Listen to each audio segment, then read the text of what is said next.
Hello everyone, welcome to the study glows. My name is Prashant Mishra. आप देख रहे हो इंटरनेशनल ऑर्गेनाइजेशन की सीरीज, जिसमें आज हम पढ़ने वाले हैं G7 ग्रुप ऑफ कंट्रीज के बारे। G7 नेशन मतलब 7 नेशंस का एक ग्रुप है। वो 7 नेशंस कौन कौन से हैं? यूएस है, कनाडा है, यूनाइटेड किंगडम है, फ्रांस है, इटली है, जर्मनी है, साथ साथ में जापान भी है। तो ये सातों कंट्रीज इंडस्ट्रियलाइज्ड नेशन है, बड़े इकोनॉमीज है, जो साथ मिलजुल के इनका एक क्लब बना। तो अब बात आती है कि किस तरह का ग्रुप है। तो ये एक इनफॉर्मल ग्रुप है, ये कोई ऑर्गेनाइजेशन नहीं है, इनफॉर्मल ग्रुप है। ये 40% ऑफ ग्लोबल जीडीपी को होल्ड करता है, साथ साथ में 10% ऑफ द वर्ल्ड पॉपुलेशन को होल्ड करता है। इसका कोई लीगल एग्जिस्टेंस नहीं है। नाटो जैसे एक ग्रुप है, आपको पता होगा, जिसका लीगल एग्जिस्टेंस है, बट G7 का कोई लीगल एग्जिस्टेंस नहीं है। कोई परमानेंट सेक्रेटेरिएट नहीं है, कोई ऑफिशियल मेंबर्स नहीं है, कोई बाइंडिंग इम्पैक्ट नहीं डालता। जो G7 की कंट्रीज हैं उनमें जो मीटिंग होती है पॉलिसी डिसीजंस को लेके, उसको इंडिपेंडेंटली कंट्रीज, जो सातों कंट्रीज हैं, वो क्या करती हैं? रेटिफाई करती हैं, तब जाके काम बनता है। अब बात ये आ रही है कि G7 बना क्यों, किस तरह से बना, क्यों बना, G7 बनाने की जरूरत कब पड़ी? तो 1975 की बात है।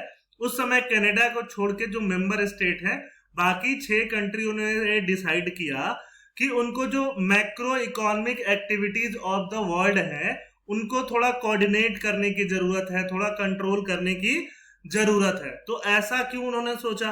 क्योंकि ऐसा वो टाइम था जब थोड़ा रिसेशन चल रहा था ग्लोबल इकोनॉमी में, और ओपेक कंट्रीज जो हैं, जो पेट्रोलियम को एक्सपोर्ट करती हैं, जिसमें सऊदी अरेबिया भी है, इराक भी है, यूएई भी है, ये कंट्रीज क्या करती हैं? एक्सपोर्ट करती हैं पेट्रोलियम प्रोडक्ट को। उन्होंने ऑयल का एम्बार्गो लगा के रखा था, एक तरह से ऑयल ट्रेड को काफी हद तक बंद करके रखा था, जिससे बाकी कंट्रियां क्राइसिस में आ रही थी। इसीलिए ये 6 कंट्रियों ने डिसाइड किया कि उनको मैक्रो इकोनॉमिक एक्टिविटीज में इंटरेस्ट लेने की ज्यादा जरूरत है, मीटिंग करने की जरूरत है, कोऑर्डिनेट करने की जरूरत है। बाद में कनाडा भी जुड़ गया इनके साथ, और ये फॉर्मली क्या बन गए? G7 ग्रुप ऑफ कंट्रीज बन गए। G7 कंट्रीज बन गए।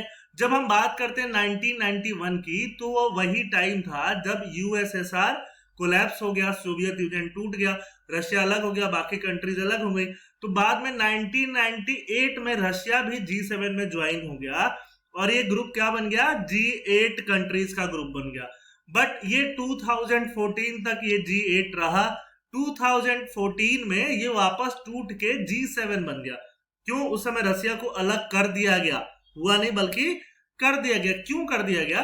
एक जगह है क्रीमिया, क्रीमिया पड़ता है यूक्रेन के कंट्रोल में था। रशिया ने उसको एनेक्स कर लिया, जो ब्लैक सी में है, एनेक्स कर लिया, उस पर कैप्चर कर लिया। इसी वजह से G7 कंट्रीज ने रशिया को भगा दिया अपने ग्रुप से।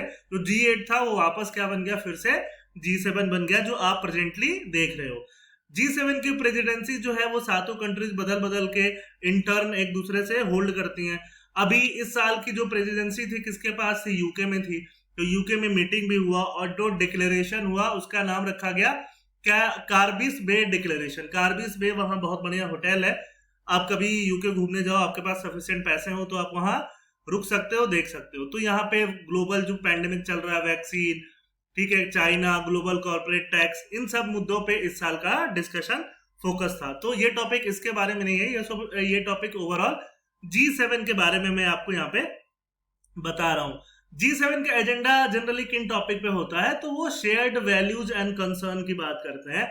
शेयर्ड वैल्यू मतलब democratic values, human rights values, इन सब वैल्यूज की बात करते हैं। ऐसे कंसर्न, ह्यूमन राइट अगर कहीं वायलेट हो रहा है तो वैसा कंसर्न, कहीं पे भुखमरी आ रही है, ट्रेजेडी आ रही है, तो वैसे कंसर्न, ऐसे कंसर्न पे ये बात करते हैं। इनिशियली जब ये ग्रुप बना तो मेनली ये इकोनॉमिक पॉलिसीज पे फोकस था, बट धीरे धीरे इन लोगों ने और पॉलिसीज इंक्लूड कर लिया, फॉरेन पॉलिसीज, सिक्योरिटी, ये सारे कंसर्न भी इंक्लूड करते गए। और अभी रिसेंट ईयर की बात कर लो तो इन्होंने अपना जो एरिया है वो और एक्सपेंड कर लिया। उसमें counter terrorism, climate change, development, education, health, human right, सब कुछ को इंक्लूड कर लिया है, काफी ज्यादा इंक्लूड कर लिया है।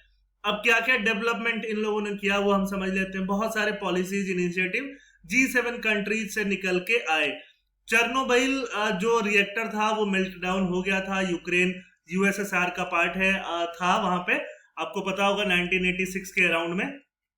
तो उस मेल्टडाउन से बचने के लिए, रिकवरी वगैरह करने के लिए G7 कंट्रीज ने $300 मिलियन का पैसा एग्रीमेंट ऐसा दिया था। 2002 में इन कंट्रीज ने एड्स, ट्यूबरक्लोसिस, मलेरिया इन सब से निपटने के लिए काम किया, एक कोऑर्डिनेटेड रिस्पांस बनाने की बात कही। फिर इनका कंट्रीज ने, G7 ग्रुप ने द ग्लोबल फंड एक बनाया जिसमें $45 बिलियन से भी ज्यादा का एड ये लोग दे चुके हैं, और इनका वेबसाइट ये क्लेम करता है, ये लोग ऐसा बोलते हैं कि उससे 38 मिलियन पीपल से भी ज्यादा लोगों की जान बचाई गई।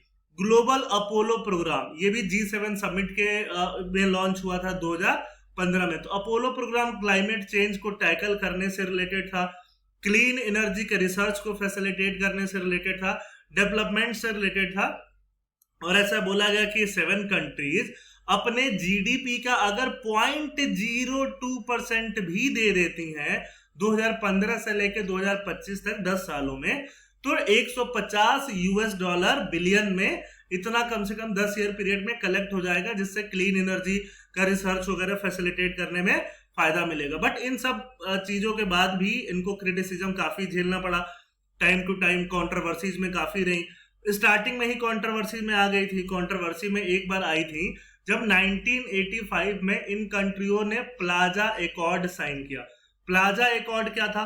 प्लाजा एकॉर्ड ये था कि जो यूएस का डॉलर था उसका जापानीज येन और जर्मन ड्यूस के साथ में मिलके जो रेट है वो कम कर दिया जाए। क्यों कर दिया जाए? क्योंकि वो इस वजह से कर दिया जाए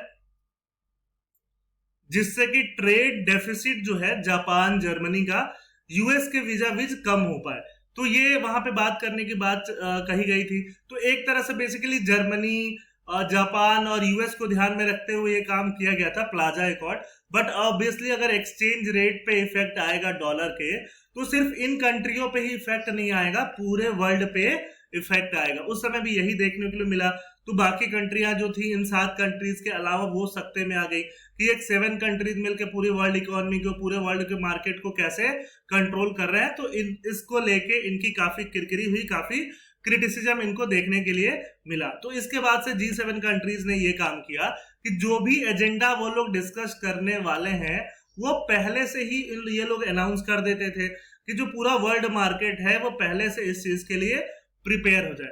साथ साथ इनको और क्रिटिसिज्म झेलना पड़ता है कि ये एक बहुत ही एक्सक्लूसिव ग्रुप है, क्लोज्ड ग्रुप है, और अपने पावर का ब्लेटेंटली यूज करता है और बाकी कंट्रीज पे थोपता है। 2000 से लेकर के रेगुलरली जहां जहां समिट होता है, जहां जहां इनकी मीटिंग होती है हर साल, उस जगह पे प्रोटेस्ट एंड डेमोन्स्ट्रेशन देखने के लिए मिलते हैं। अब बात करते हैं इंडिया के रेस्पेक्ट में G7 का क्या है। तो कुछ लोग ऐसा बोलते हैं कि इंडिया को भी G7 में इंक्लूड कर देना चाहिए, इंडिया भी एक बहुत बड़ी इकोनॉमी बन गई है। बट जो नहीं इंक्लूड कराना चाहते वो बोलते हैं कि इकोनॉमी तो बन गई है, जीडीपी तो इंडिया का ज्यादा है, बट जीडीपी पर कैपिटा जो है वो बहुत कम है इन कंट्रीज के कंपैरिजन में। तो इंडिया यहाँ पे एक मिसमैच जैसा हो जाएगा, इसलिए इंडिया को इंक्लूड या चाइना को इंक्लूड नहीं करना चाहिए। बट आप पिछले 2-3 सालों में देखो तो इंडिया का 2 बार इनफॉर्मली समिट के लिए G7 के लिए बुलाया गया, जिससे इंडिया का इंपॉर्टेंस दिखता है। तो आपको G7 पूरा समझ में आया होगा। I hope. वीडियो देखने के लिए थैंक यू। चैनल फटाफट सब्सक्राइब कर लो। हमारा ऐप आप जाके गूगल प्ले स्टोर से डाउनलोड कर सकते हो, वहां पे एक से एक अमेजिंग कोर्सेज हैं, उसको फटाफट देखो और उनका फायदा उठाओ। Thank you. जय हिंद।